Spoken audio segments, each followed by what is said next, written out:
Well, thank you for coming here to this talk about the Oculus Rift. My name is Peter Giokaris, and I'm a senior software engineer at Oculus. And I want to share with you what the Rift is, what it does, how it integrates into Unity.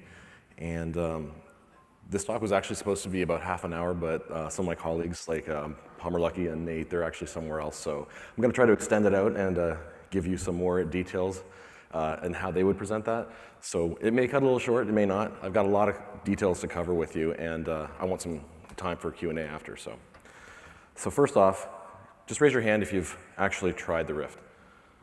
Oh my God, that's pretty good. Okay, raise your hand if you actually own a development kit. Not bad. Now actually raise your hand if you backed the Kickstarter. Cool. So I actually, before the Rift had come out, I was following it pretty rigorously, and I had actually started my own venture into VR prior to that. There's almost like a serendipitous aspect going on last year with VR. A lot of people were kind of culminating to it, and this year it actually seems like people have actually started to embrace it as something that will become something of the next generation gaming interface. So, thank you, by the way. I forgot to do that. So a little bit more about myself. I've been in the game industry for 18 years. I've worked at various game companies, Zipper Interactive, Microsoft, LucasArts, EA. I've been kind of all over the place. This is my first foray back into startup land, and it's been pretty fast and pretty furious. So I've been quite amazed at how much progress we've been able to do in like only a year's time. So you might ask, well, why did I get into games? I started playing games when I was really young. I was just addicted to video games and to arcade games. But the real thing that actually got me into games, believe it or not, was Tron. That was like I don't know what happened when I saw it, but when I went to see the movie, I just wanted to port myself or put myself into the digital world immediately. And of course, there was really nothing that could do that at the time. I mean, even the graphics that day just don't stand up to what we can do now. So fortunately now, we're at a point where we can actually, render those views, well, beyond this, but just render what we want to actually imagine, and actually, step into a different reality. So we think that, technology drives content creation. That's what we believe at Oculus. And I'm assuming that a lot of people believe that too. So we also think that video games are not a mature technology as of yet, even though they've been around. They don't have the same language as books, art, movies. They're not, but it's such a rapidly growing industry. It's like faster than anything else that's growing. So I would almost guess that we are actually at a new level, but it's still, there's so much room to be had in basically taking it where technology is going to actually put us. What I mean by that is that technology is actually fundamentally changing the way games are made. So when we have a new device or a new computer language or whatnot, it changes the way we actually build our experiences. So we kind of think that things have kind of slowed down recently, not because of technology and advancements and speed of computers, but just that interfaces have kind of slowed down. So this is kind of where Oculus and virtual reality is coming in. This is a whole new interface that actually changes how we actually put ourselves into an application, a video game application or any application that requires us to look at something that doesn't exist. We think that it's actually ready now to actually roll out to gamers and to people that want to actually have virtual reality experiences. And we just need game developers to build applications that are specific for VR. It's a whole new language that doesn't actually have much there yet in regards to how to do the right thing. So I'm going to explain a couple of things over this talk as to what we think are good practices for VR. Of course, I want to go into the Unity integration, in case you haven't seen it, just to show you how easy it is. So that way, you just basically pick up Unity, pick up a Rift, and start seeing your creations from the start without much barrier. So yeah, virtual reality allows you to step into the game. These are our old dev kits, by the way. They're they've got masking. They're basically wrapped in tape. They were actually pretty cool. They're actually closer to what the prototype HD kit is, which is a 5.5-inch screen. So it's funny that we've actually gone back to that in order to kind of achieve the higher fidelity that HD gives us. But yeah, those were fun to work with. That's like last year, just we had one person just making them, and it was kind of cool. So let's see. Okay, so what the Rift offers is a really wide field of view. Subjectively, 110 degrees is a little, well, actually diagonally, yeah, I would say that it actually reaches that. But other, heads-up displays, they never really achieved anything higher than, say, up to 60. That's for high-end displays. These displays, were super expensive. Just last year, we're talking like, maybe $1,000 for something that actually had a decent fidelity, but they were, low field of view, they were bulky, expensive. What the Rift offers is, because of the screen being derived from cell phone technology and tablet technology, the price point has been reduced by a factor of 10 in what you can actually achieve as far as what we have for the field of view. It also has a high-grade tracker that we actually have built in-house. The tracker actually runs at 1,000 hertz, and it has sensor fusion to basically bring together the accelerometer, gyroscope, and magnetometer into a very stable motion of your head. So essentially, you get pretty much a one-to-one tracking with what we have, and that combined with a high field of view, and of course, proper stereoscopic view of the world itself, the way it's rendered, just immediately takes, as most of you will attest to, it takes you right into the world immediately. So it's pretty amazing how fast, you actually just get immersed as soon as you put it on. This is not technology that's brand new. It's just put together from known ways of doing VR, and it just happens that technology has just caught up with the times. And so now that's why, it was tried back in the 90s. It didn't work very well. People were getting nauseous. Well, people still get nauseous, but that's another story. We'll talk about that actually as well, as far as dealing with motion sickness. I should not call it nausea. That doesn't sound right. But now you can actually get an experience that is very convincing and has the ability to show where we can go. So it's almost like a stepping stone. This is just kind of the start of where VR is at. But I think when people put it on, they tend to extrapolate where it's going to go to because of that. So another thing that we actually do that helps with your immersion into the world is we do head and neck modeling. So effectively, we have a neck location on, in your model. And the eyes are basically modeled as far as where they are in relation to the neck. So when you actually do the 3 degrees of freedom tracking, it actually places the eyes correctly where your head is. And that actually, without that, if you just kind of put the eyes in the center of the location and rotate it like that, it would look very artificial and it wouldn't work for you. Having that aspect, along with proper field of view and other aspects, create that sense, trick your brain into thinking that you're actually there. So predictive tracking actually is the ability to mask latency, and this is something that we've worked on very hard over the last year actually to get it so that with predictive tracking you actually look forward into the future, and that's where you actually render the camera. And with some clever algorithms that have been made by some of the people at Oculus, we've effectively brought the latency down to 0. So nobody really complains about latency anymore, although the latency really does exist. It just doesn't seem like it's there. And positional tracking, that's the final aspect of where we want to go with this. That's a work in progress, but we are actually looking at that very seriously. Positional tracking is the other 3 degrees that will allow you to actually move your head around so that you're not just stuck in one location. That, of course, helps with lots of things like motion sickness as well. So it's an important aspect, and everybody wants that. So, including us. So head tracking is the crucial user input of the device, but you're also going to want to move around with another device. It could be a mouse, it could be a joypad, it could be anything that allows you to have locomotion. It could be the Razer Hydras if you've tried those. And the fact is, though, is that the majority of the interface into the world is from head movements, and that's kind of what gives you this ability to kind of create something that has never existed before.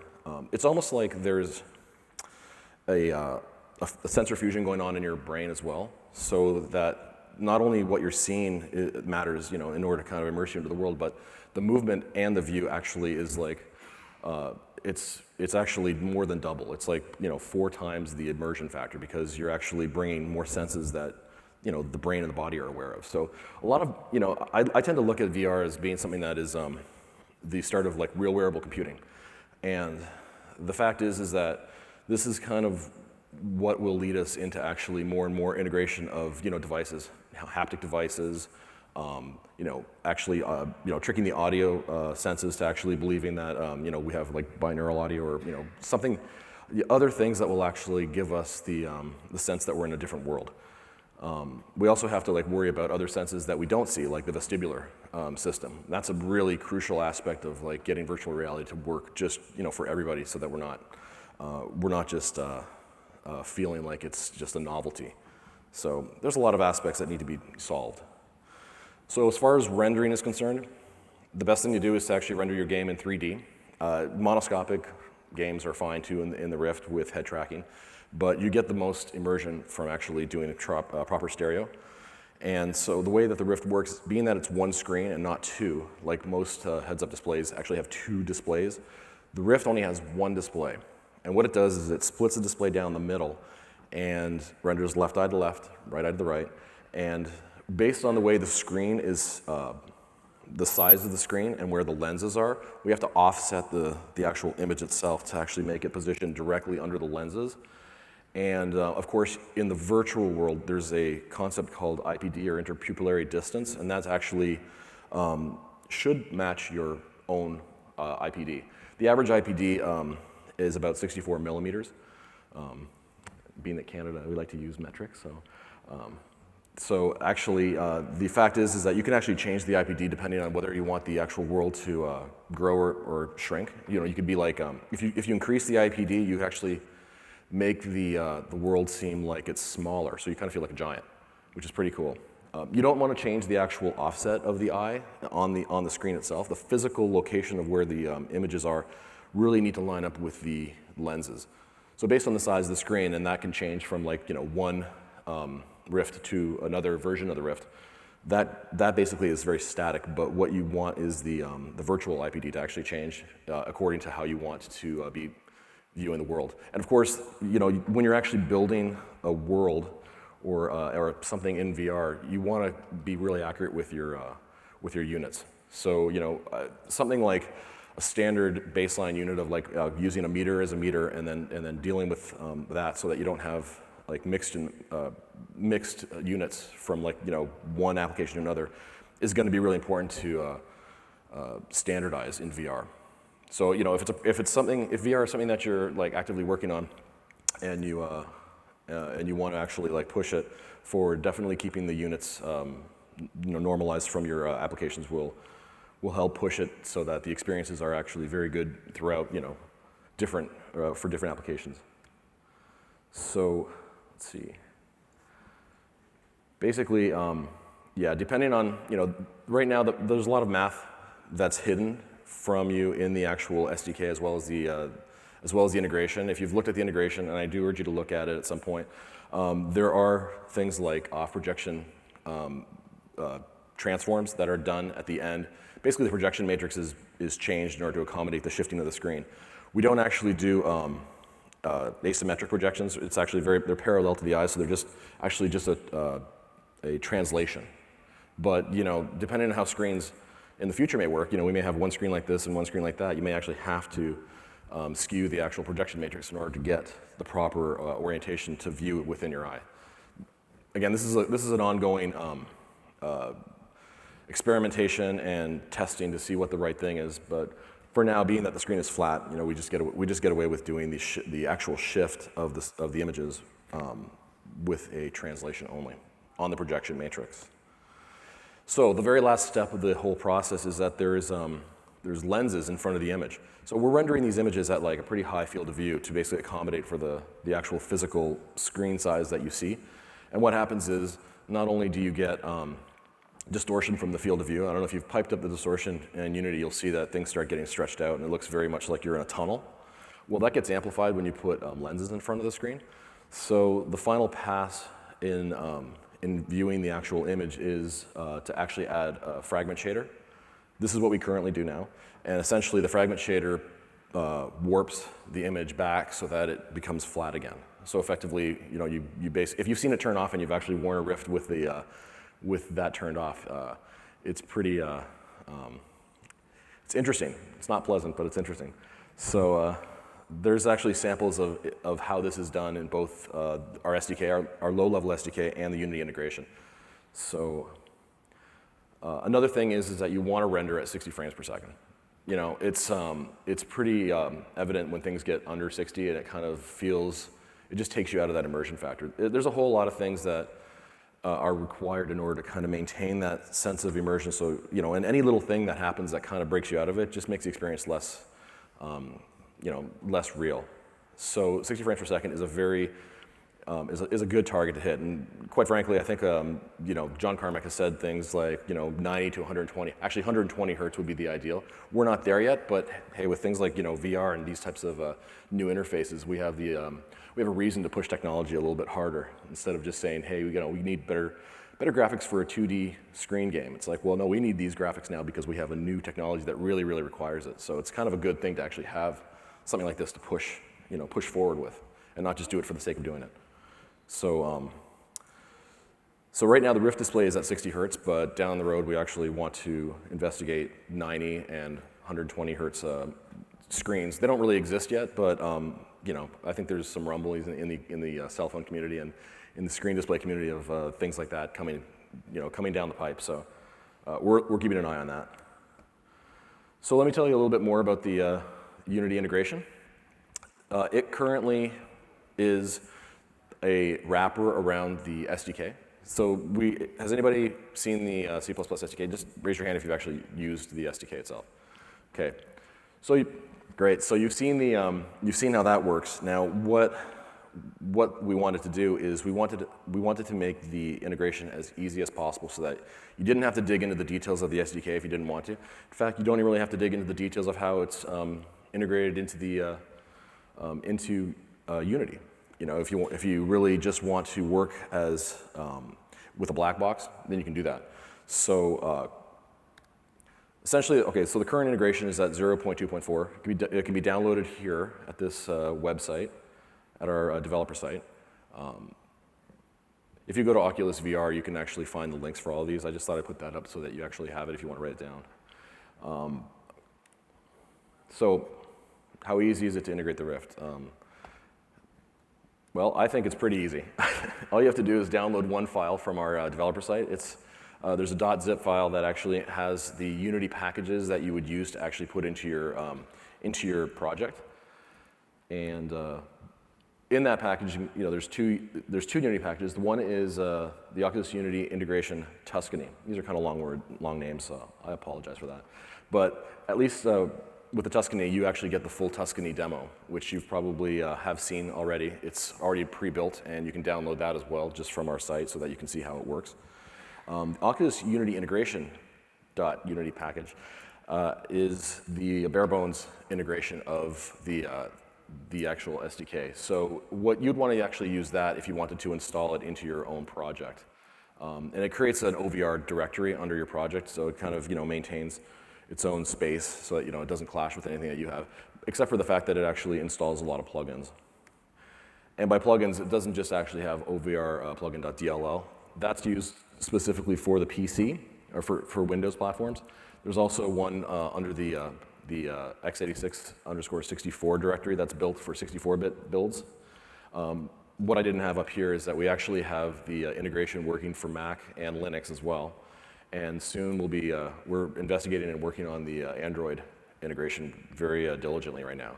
We're very excited about the mobile space and where that's going to go, because even though, well, basically the Rift is actually kind of derived from the mobile world, so it kind of makes sense that it actually kind of comes back around and goes back into that space for wearable computing sake. I like to use the term wearable computing, but I don't know if it's just a buzzword or not. I think it makes sense to use it for this because you actually do wear it. So essentially, there's two prefabs that you want to look at if you want to just get up and running. Look at OVR Player Controller. there's a prefab directory under the OVR directory. This was built basically to get you into an environment. You build an environment, you just drop this in. It's kind of like the prefabs that Unity already has for first-person player controllers.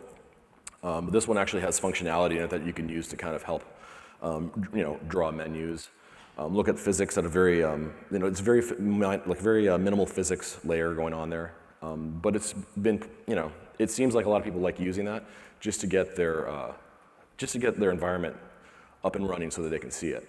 So it's a nice way to, get a reward really quickly. And that was kind of the idea is let's just do something that gets somebody going quick, and so they can see the results and get really wowed by it, and feel good about it. And then when it comes time to actually, make their own project, they go down to the OVR camera controller. And that's the real one that you want to use when you're going to actually integrate it into your experience.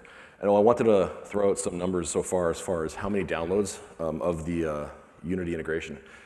We've seen something like over 12,000 downloads already, and there's over 200 known Unity VR games that have already existed. That's from last 6 months. That's pretty amazing. I'm really happy about that. So thank you. That's you guys are totally embracing this, and with Unity, it just makes it for a very easy process to actually bring the new paradigm out. When you use Unity, it's a little harder to do it when you're writing in C++. Of course, you get much more granular control over everything, and you have control of all the pipelines, and a lot of people like doing that. But I think there's a lot of people that are also embracing the new way of doing things with Unity, which is, hey, it's a community that actually builds together, and why rebuild things when it already exists? You just learn what you need to get your project and your view as quickly as possible, and to iterate on things. That's the power of Unity, of course, is iterating on something, and then you can put it away and try something else, and just keep doing that. And it's a lot of, and it brings a lot more people into the gaming world. This is a totally different talk. I'll get back to the OVR. So I want to show you the actual integration itself.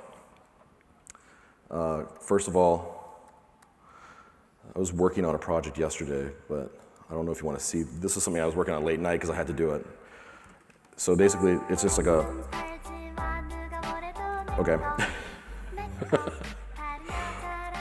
Yeah, don't ask. I just had to. What I'm going to do is I'm going to start a whole new project.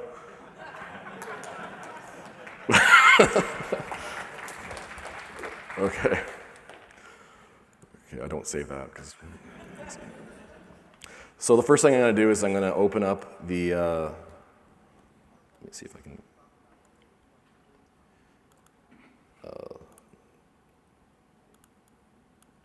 Let me open up the a new project, and I'll just browse for it. Sorry.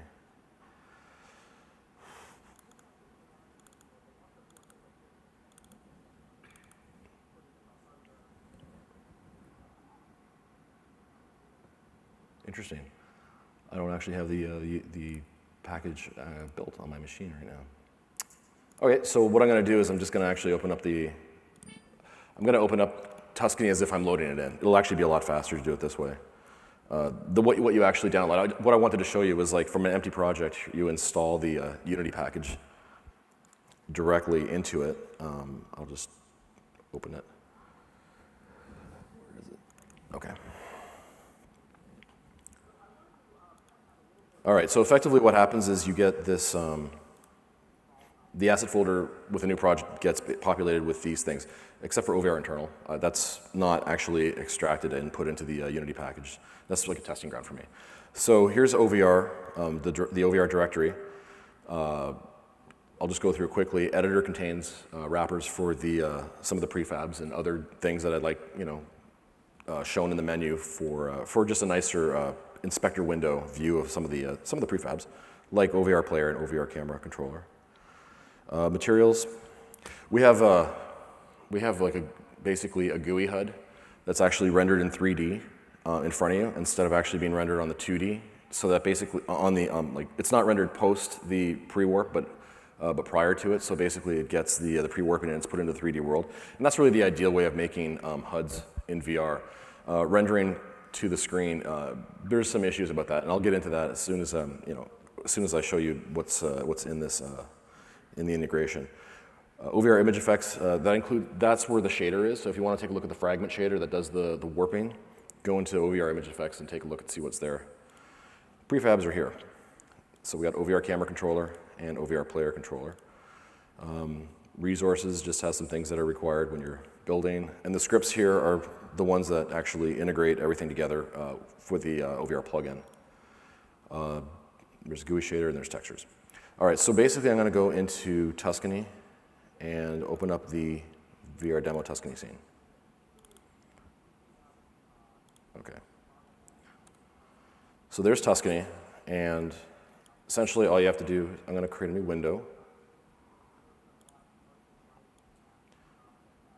Just move it over here. So this is where the OVR player controller is parked, and I'll show you where he is in the hierarchy. It's right there. So basically, this has already been populated with just dropping the player controller into an environment. Imagine you create an environment that has anything you want in it, using whatever Unity has to offer, and you actually have your collision planes already in place. So you can drop your player controller into the world and essentially hit play, and you're basically in that world. There's butterflies. There's fountains and there's audio as well. So essentially what I was going to do is just show you that I can just delete this, of course. So imagine it doesn't exist. All right, so that we have nothing in the game, in our game view. But I go into prefabs and I can just drag this guy in, make sure that he's, put wherever you want him in the world. Maybe I'll just change the transform so he's looking at the world or at the house itself. There. Cool. Please don't fall through the world, okay. So there you go. So that's really as easy as it is. So if you have an environment that you want to actually start looking at, you can basically just drop a OVR player controller in and you're good to go. All right, let's go through the camera. Basically, the OVR player controller has a few game objects underneath it. Specifically, it has attached to it the OVR camera controller, which is what you would use to actually integrate into your own controller of whatever type, be it a car, spaceship, whatever you feel you'd like to hook the camera to. So I'm just going to go through some of the fields here just to describe what they are. Vertical field of view is what gets overwritten by the SDK to set the right field of view based on the screen size, based on what the right field of view should be, so that you actually get a true mapping of the world, so that if it's too small or too large, it's gonna not look right. So there's some math that actually allows you to, or that sets it properly for you. But of course, you can override it. It's not like it's set in stone. And IPD is the actual virtual distance that is set for your eyes, from the middle of the pupil to the other, from left to right. That can be changed as well. But this is like very extreme. We're talking like, you've got an IPD of 25 meters. That's not going to help you out very much. It's going to hurt. So let me go back to 0.06. Okay. So camera position, these are vector 3Ds that are basically, so the camera root position is basically, if you look at the OVR player controller, the center of the collision capsule is at 0, and effectively, this will raise it up by 1 meter when the cameras get rendered. So it's effectively saying, here's my root, and here's where it goes to my neck. The neck position, I take that back. It's actually from your feet up to the middle of basically to the center of where you want the controller to move around. Neck position actually is from that root position to your neck. And there's a reason for doing this. It's kind of you might not see what it's there for now, but usually these values are set to 0, and you basically just deal with the eye center position. So when you look at the actual camera controller prefab, these are zeroed out. I set these specifically in player controller to match, the physical from your feet to the center of your body. That's kind of where you kind of do this, and you tip to the neck to the eyes. So it's a very simple chain. It's not like it's very complex, and OVR player controller isn't meant to be a complex thing. It's just meant to be a learning, something that you learn with. Eye center position is basically giving you the distance from the neck to where your eye is in the middle. And then what happens is X is set to 0 because what happens is the IPD takes care of moving that. So when you actually hit play, you'll see that each camera that's attached to it actually has a different transform for its location that's offset by half the IPD. The IPD is actually the whole thing, but you go from 0 to negative 0.32 to positive 0.32. Okay. Is this helping you guys at all, by the way, to go through this? Okay, because I know there's a lot of the documentation is good, but it doesn't go through a whole lot of details, and I wanted to make sure that whoever's using this knows what's happening under here. And of course, we're gonna have a Q&A period after this as well, in case you have actual questions in regards to this too. So, okay. So player height, use player height. What does this mean? If you turn this on and you've actually used the config tool that comes with with our SDK and with the Unity integration, it will use the eye height that's set in there. So essentially, the configuration tool allows you to, if you've seen it, it just allows you to set up different things that we're going to use for more individual player profiles. Essentially, it's like it's your profile creator on the outside, and that just kind of carries with you. So you can have multiple profiles on the same machine, change it in the configuration tool, and then when you go into a game that utilizes the configurations, it'll just take those. So it's a very effective and valuable way to actually maintain integrity from player to player, because certain things do need to be adjusted, and it's an ongoing thing. But this will basically let you see how it ties into the profile system. Okay, follow orientation. This is kind of the glue to how you want to actually add things to your world, or add the camera to your world. What you do is you actually take. Currently, there's nothing in here for the player controller. It doesn't need it. But if you were to actually, want to attach an OVR camera controller to one of your vehicles, you would actually drag the game objects transform into this location. And no matter where that game transform goes, it basically is the first thing that sets the camera views for you. So as you're moving around, your camera's moving this way, but you still have the ability to turn your head. So that's what that's used for. Tracker rotates Y is actually used in player controller because when the tracker moves this way, I actually effectively turn the player as well. If you turn that off and you turn your head and you move forward, you're going to move this way, not to the direction of your head. So for first-person shooters, it's an effective way of actually getting your Y, your yaw, basically, set so that you can actually control it with your controllers themselves, and wherever you look, you move forward. That's a pretty important thing too, to have. So this might actually grow to actually include X and Z. I haven't seen a case for it, but if anybody has a reason for that, it can be easily added. Okay, so the next set of checks that you actually have with OVR camera controller. Enable orientation, I just added that recently. You can turn it on and off, and basically it'll stop rotating your head. That's a bad thing to do, but some people might need it. I don't recommend actually just turning it off when you're moving, because it won't be fun for the user. Prediction on. This ties with what exists in OVR device script.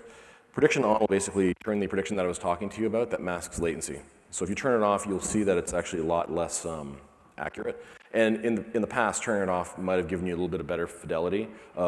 The concept of judder, which is basically kind of an aliasing step when you're actually moving around, was more visible. Now it's actually, with prediction, because prediction would overshoot and you wouldn't actually get to the right location. Now it's actually very silky smooth up to about 50, 60 milliseconds. So keeping it on is probably a good idea. Of course, it's our dream to actually not have to have it at all, and that we go to 120 hertz and we have almost negligible amount of latency between the tracker and what you see on the screen. But at this point, this really is a great and effective way to actually get to where you need for that immersion. Column pre-render, not really required. It actually does get you closer to the render loop. It's very important that the tracker is sampled as close to the rendering to where the render is going to be done. So if you put this on, what happens is there's a pre-render function in cameras that actually is where the actual sampling of the tracker takes place. So you effectively shave off a few more milliseconds, possibly up to 10 milliseconds, I think I've seen, of latency. What you don't get, though, and this is in the documents, is you actually get some rendering issues, because you're basically setting the camera before like the culling phase occurs. So you're going to get some anomalies in your rendering, and other systems in Unity actually are affected by that. So to be safe, keep it off. If you don't need certain systems and you turn it on and it doesn't affect your rendering, then I would turn it on. But I would just play with that. Wireframe mode, it just turns on wireframe for rendering, so you can just see it in that. If you need to look through the world and see what you're actually rendering and how dense it is, in the distance, for example.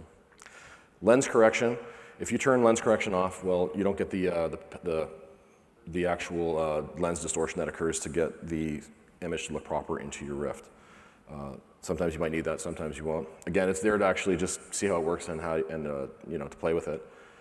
Chromatic aberration, now that's a really an interesting topic, because chromatic aberration is where when you actually render through a lens, the lens actually just distorts not only the actual image but the colors, so the colors start to spread.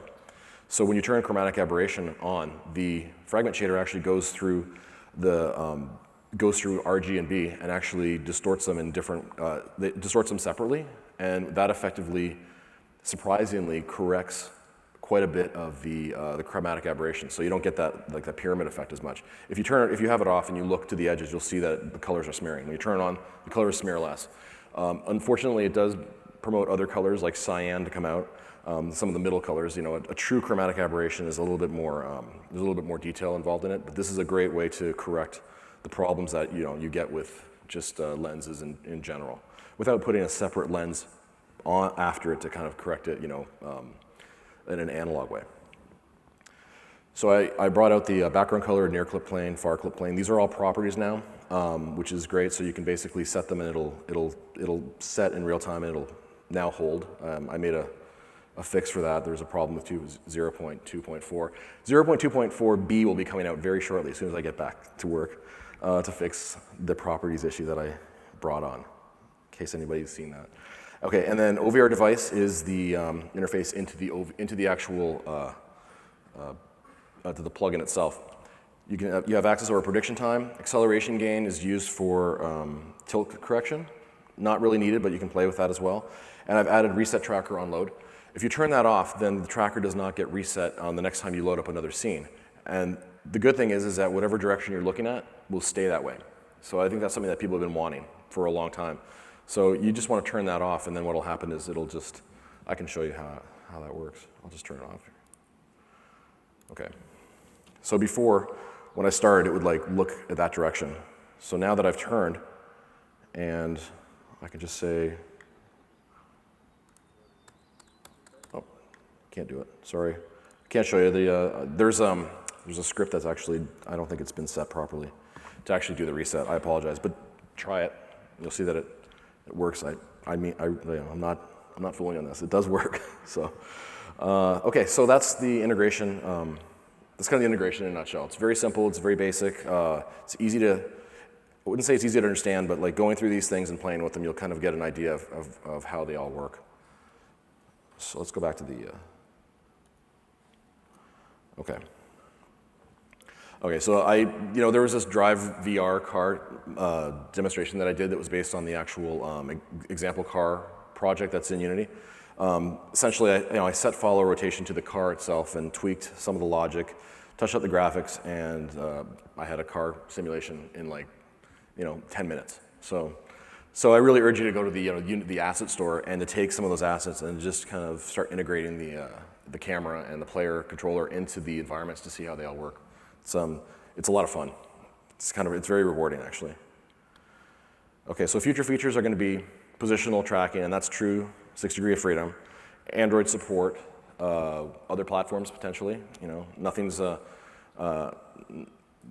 haven't really decided or have gone into details with what the next gen consoles, but that's something we would love to do, of course.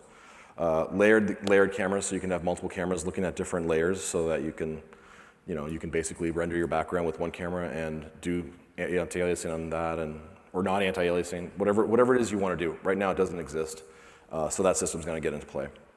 Monitor targeting. So effectively, when you bring up the resolution dialog box, you can basically target the Rift. Right now you can't do that. You have to either duplicate your monitors or make the Rift the main monitor. And that's a feature that we're adding in the core, the actual Unity source itself. Other controller types, like you might want to have a flight controller to move around, and of course feature fixes that we're hearing from people on the development site. Our developer forum has been really active, and it's been super helpful. There's really only one person doing the integration right now, so all your help is so much. It's very well. Thank you for your help, because that's something that I need to get it, to the place where we want it to be for you guys. So of course the real challenge is great game design. The Rift isn't used just for first-person shooters, although it kind of started that way. The first game that was ported over to the Rift was Doom. If you've seen that, that was last year. And but we're looking at other games that can be added to it. Flight games, cockpit-style games like Hawken, driving games, RTS games, fighting games, sports games, you name it. All types of games can be, can utilize the Rift. And it doesn't have to be a first-person situation. It can be third-person as well. You can actually view your object in front of you and look around and still, or do things that, don't make necessarily people nauseous, but give somebody an avatar that they can see. It's a very effective way of actually reducing motion sickness, is to actually see yourself in the world. And, oh, by the way, I wanted to, since I brought that up, I read something very recently and I wanted to share with you in case somebody wants to try this out. If you were able to hook up your heartbeat effectively and sense your heartbeat and actually show that heartbeat on your avatar, so you had like a color that was like pulsing through your heartbeat, you'll actually get connected to that avatar. It's just like the movie, apparently. You'll feel like you're in that world. This is what I read, so I don't know if it's true or not, but have at it. I mean, you never know. I'm gonna try it. I don't know. It sounds kind of fun. Okay, so there's plenty of challenges ahead of us. These are all different types of things that we're all looking at right now. I'm gonna go through a few of them a little bit. I want to make sure I have time for questions. We have time. So latency is one of the, okay, I'll go through these things. Latency, persistence, that is the screen smear that you see. When you turn around and you look at it and you go, this is blurry. Well, persistence is what we want to actually, that's one of the main things we want to fix. So judder being the motion of anti-aliasing on the motion of the tracker itself and other aspects. That's another very important aspect for us to look at. Other things are a little bit more, more about what you guys can do as far as like user interface, storytelling, and game design. That's really, the core of the whole experience. On our side, we want to make sure that we can give you the tools you need for the best experience so that you can actually put them into a game that people want to stay in for a long period of time. So simulator sickness is a very important thing to actually go through. Haptics is another very important aspect. How you want to integrate new devices that actually create, the sensation of rumbling, so that you actually have, you just have more immersion in the world. Okay, so we talked about latency. I just wanted to show you this quick picture where, the latency actually goes beyond just the input to the game. There's a lot of layers in between. You've got USB, delays in the USB, the game engine itself, and then you've got the actual video hardware that actually, takes time for it to write out to the screen. So effectively, the motion to photon time can be varied. It can go up to like 60, 70, up to 100 milliseconds. Most VR systems in the past were basically at 100 milliseconds. That was a kind of a standard number that I'd heard, but our goal is to get that down to like 20 milliseconds or less, like effectively from the time you input to the time it shows on the screen. Higher refresh rates will get you there, but right now we're not quite there yet with our current state of hardware. So user interface, this is there's so many things that you can do with user interface that will help the immersion factor. One major thing that we'd like to recommend is that your interface does not actually stay static. It's always in front of you, and it's like always, it's always moving with the world, and it's in a 3D space. That actually keeps people from actually like having this jarring effect where it's like, I can't, this is in front of me. It's not that you shouldn't do that, it's just that it seems like it's good practice to actually have the interface immersed into the world itself. So there's a lot of things, there's a lot of experimentation that goes there. And I think UI interface, that whole practice, that whole like area of expertise is going to be a big thing. I see it evolving very rapidly and to be very important in this paradigm. So yeah, fixed user interfaces are uncomfortable. Always try to maintain your layer head look, which is like what I was just mentioning. And of course, with the current version of the Rift, we're at like a 1280 by 800 screen. It's sometimes difficult to actually read text. So it's for that specifically, it's good to just keep everything kind of in a safe zone, and to make your text legible. But the high definition Rift, and if you haven't seen it yet, I urge you to take a look at it and see how it feels. It makes things much more legible. It's a much more comfortable experience. So, you might be able to stretch out where the text is or where your HUD elements are a little bit farther from where you can with the current DK1. So eventually we're going to lead to this, right? I mean, this is what everybody wants. The whole Iron Man thing. It's kind of everyone's. Well, I guess it's my favorite kind of goal to achieve for UI, where UI can lead to. Okay, so other things to provide information. Gesture recognition. If you have the ability to actually capture your hands, ability to kind of like do things like, cast spells or, make a phone call or whatever, that's really something that also kind of merges VR, AR, because usually a camera might be involved in that. But again, that's just other ways to get more information into this, into this world. Particularly when you actually have, when you've got these on, you can't really see from the outside world. It's important to actually have some other way of communicating with the application. Haptics again is a very important field. Binaural audio, particularly HRTF, which is head-related transfer function. It's basically something that's been around for a long time.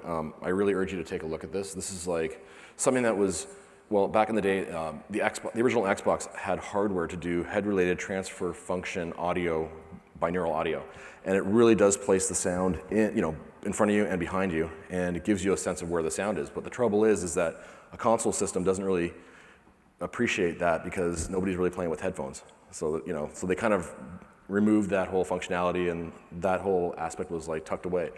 If you were to, there's actually, if you do a search on Unity HRTF in YouTube, you'll actually find somebody's actually created an incredible plugin that will allow you to hear how really immersive this technology is when you pair it with visuals. So you have 3D visuals with 3D binaural sound, and it just, again, it's the same thing with your head tracking and the 3D display. It just adds that level of immersion that you have to see to kind of believe. So check it out if you have a chance. It's really cool.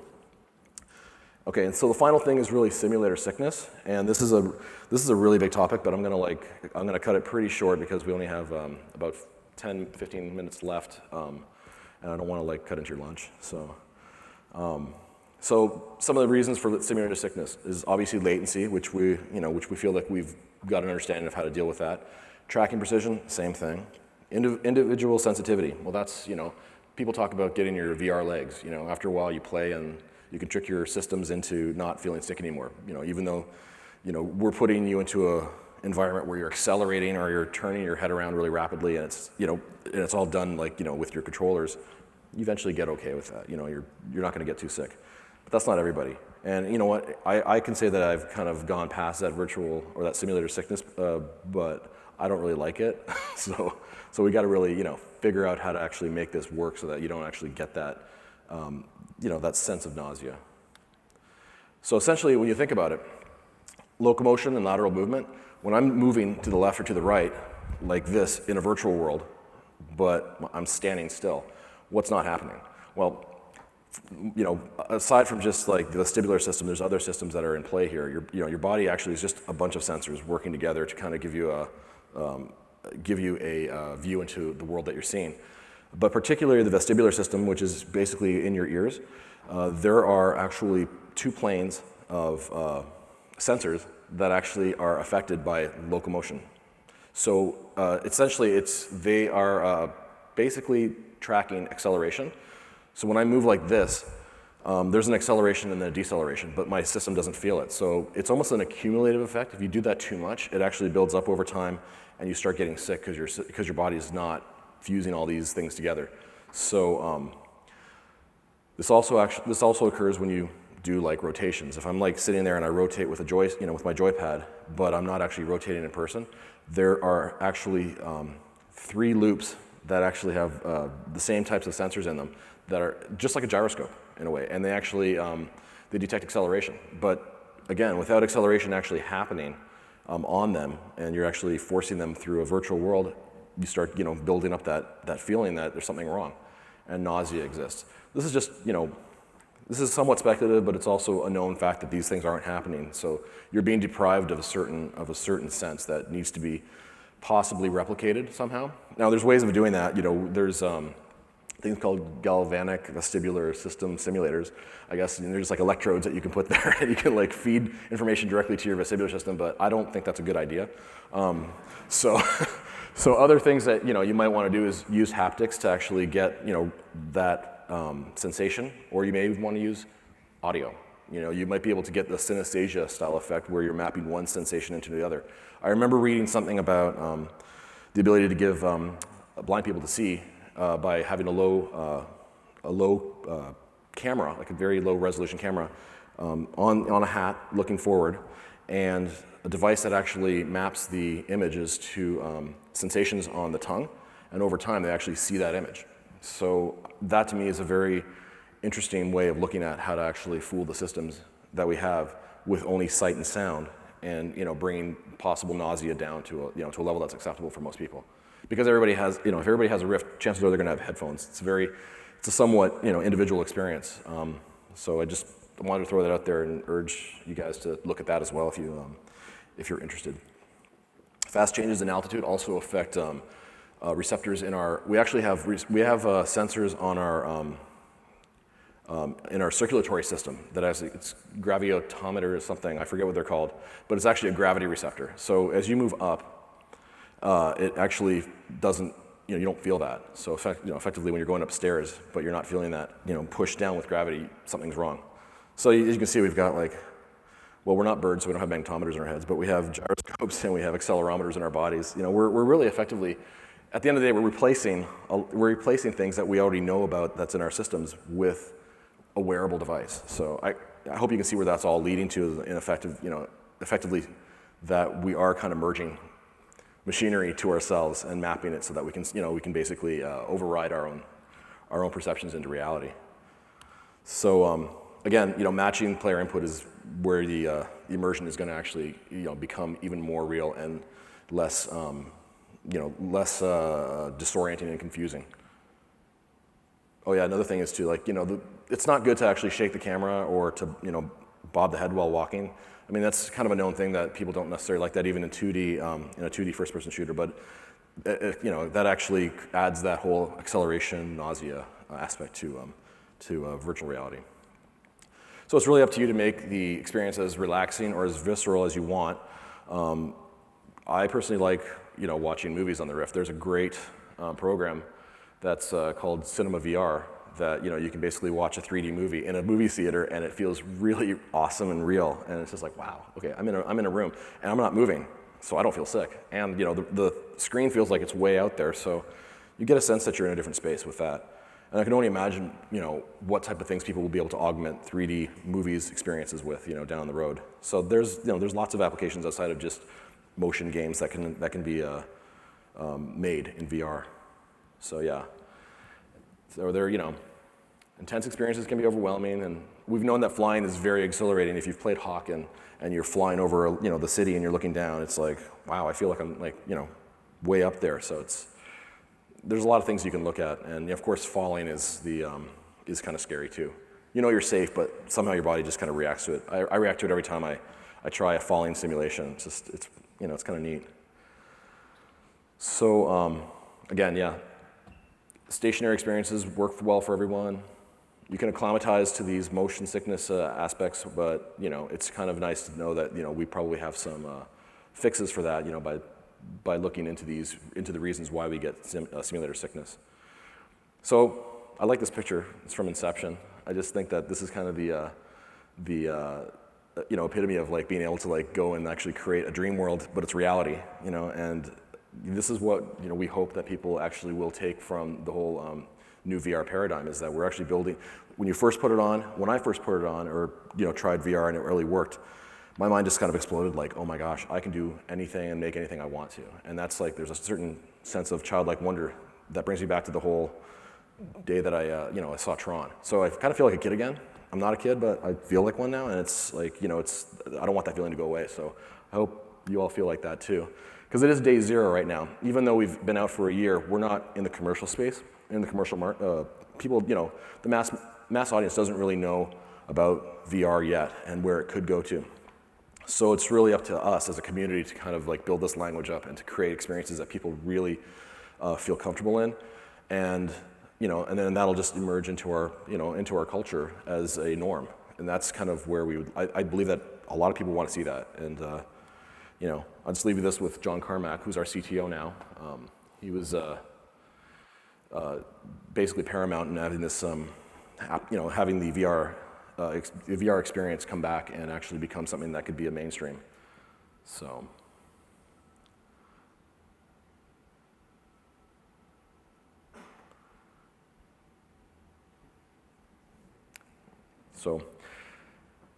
any questions? Yeah. I've got I guess a motion sickness tip also. Oh, great. So I found that most people get sick while they're trying to turn with a controller. So obviously, if you turn with the controller, even if you do a real slight movement with your head at the same time, it sort of offsets the effect. Oh, okay. So I give a lot of demos. I work in an architecture firm, so just trying to get everybody up to speed. Kind of that simple trick has sort of helped people to acclimatize quickly. That's great. So basically, actually, Real slight, even while you're turning, you're doing like a big 90-degree turn. Maybe just like slightly turn your head a degree or two. It makes enough difference that people feel better.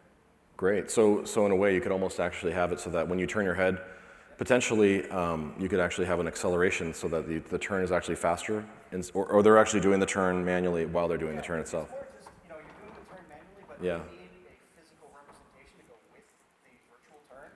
Yep. If you have something physical that's happening that you're controlling yourself, Okay. that has a somewhat similar analog in the virtual world, you generally feel better. Great. That's great to know. Yeah, definitely try to get that information out there as well. You've all heard it now, so. I have a question too. Sure. Since I do architecture, one of the big things with the Rift is a sense of scale. Yes. Is there a good way to scale the player controller? Okay, so the player controller does not scale. I haven't really tested that out very well, I think. So that needs to be yeah. I've ended up scaling the world as an alternative. Okay. It's interesting. It's got some nice effects. Yeah. I will definitely be looking into, because I've heard that before, so I will definitely take a look at that and see how to best do it. So, and if you have any suggestions, please feel free to send them to me too. Okay. Thank you. Yes. The current support for having heads-up displays within the HMD is kind of mixed in with a lot of other things in the code. So you have, for example, the menu system and so on. Is that going to be broken out and made a little more modular? Yes. I mean, that's definitely the idea, is to actually get the system, since we're at 0.3 right now, we're not at 1.0 because we haven't really released the full commercial product. Things like the actual HUD menu system is going to be reworked so that it's actually a much more modular system for people to use. Although right now they're used for guidelines as to how to actually incorporate something, they're not by any means complete. Yes. Have there been any medical concerns when it comes to eye strain and neck strain and all that stuff? Well, actually, people have.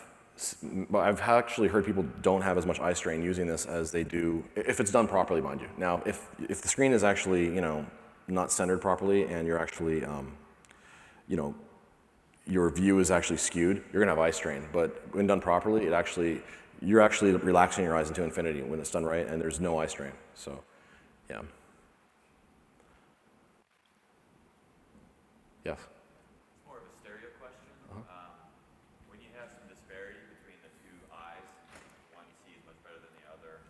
Usually in stereo you have a problem. Is there a similar effect with the Rift if they don't get the same level of immersion, perhaps if their eyes are not in tune?